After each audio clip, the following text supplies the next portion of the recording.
일용할 양식 구독자 여러분 안녕하세요. ESF 안진규 간사입니다.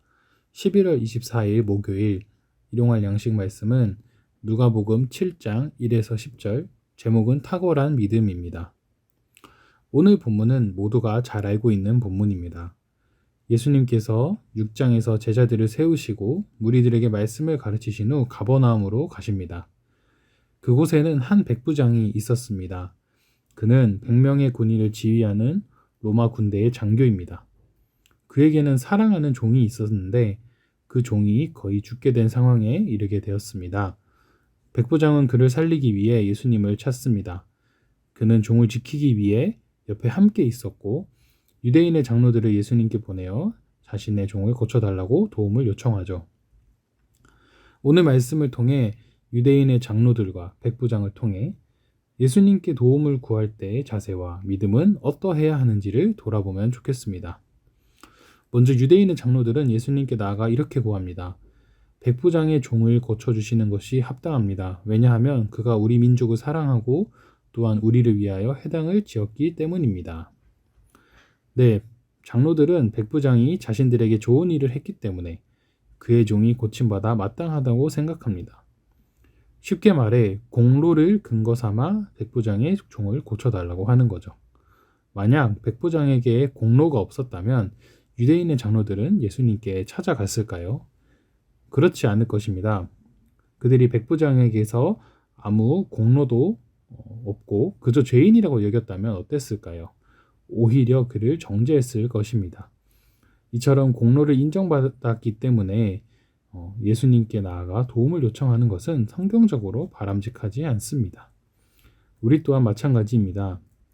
이 영상을 보시는 분들은 여러분이 속한 공동체에서 사역을 열심히 하고 또 업적을 쌓고 봉사를 많이 하고 기도도 열심히 하고 말씀도 열심히 가르치는 분들이죠. 이러한 일들은 당연히 선한 일이고 가치 있는 일입니다. 그러나 내 마음의 기저에 열심히 공로를 쌓아야만 예수님이 나를 도와주실 것이라는 생각을 하고 있다면 그것은 옳지 않습니다. 이와 반대로 우리에게는 백부장과 같은 자세와 믿음이 필요합니다. 백부장은 예수님께 이렇게 얘기합니다. 주여 수고하시지 마옵소서. 내 집에 들어오심을 나는 감당하지 못하겠나이다. 말씀만 하사 내 하인을 낫게 하소서.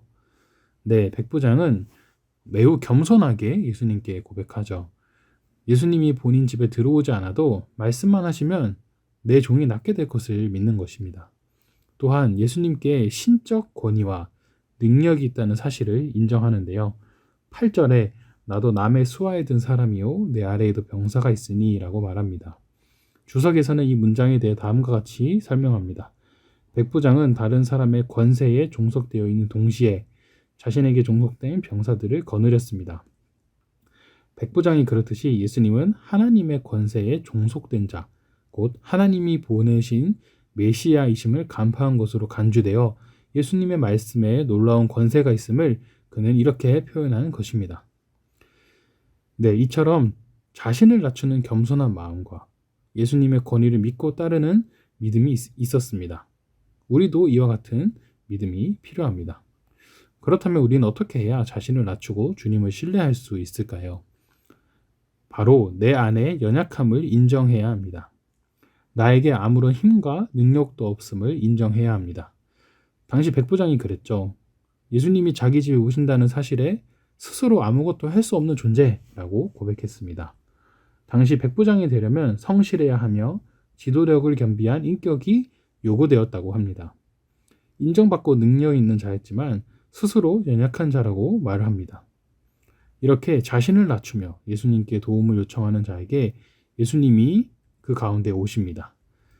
사랑하는 여러분, 우리는 예수님 앞에 나아갈 때 유대인 장로들처럼 공로를 기준으로 나아가는 것이 아니라 백부장과 같이 나는 아무것도 아닙니다 라는 자세로 나아가야 합니다. 하나님을 믿게 된 것, 내가 이 공동체에서 사역을 하는 것이 나의 노력이 아닌 오직 하나님의 은혜였다는 사실을 인정해야 합니다. 우리의 공로가 아닌 믿음을 보시고 우리를 회복시키시는 분임을 우리는 기억해야겠습니다. 그럼에도 신앙생활을 하면서 여전히 나의 연약함보다 공로에 집중하고 있다면 하나님께 도움을 구합시다. 하나님은 우리의 문제를 외면하지 않으시고 우리를 위하여 지금도 일하시는 분이십니다. 말씀을 마무리하겠습니다. 백부장은 자신의 공로를 바라보지 않았고 자신의 연약함을 인정함으로 오직 예수님만을 바라보았습니다. 기독교의 신앙은 자신의 강함과 높음을 보여주므로 자신을 보는 신앙이 아닙니다. 오히려 기독교의 신앙은 자신의 연약함을 폭로하고 그 가운데 계신 예수 그리스도를 바라보는 신앙입니다. 원하기는 오늘 하루도 나의 연약함을 폭로하며 그 가운데 주님의 은혜를 경험하는, 그래서 주님께서 주시는 참된 회복을 경험하는 여러분이 되시길 소망합니다.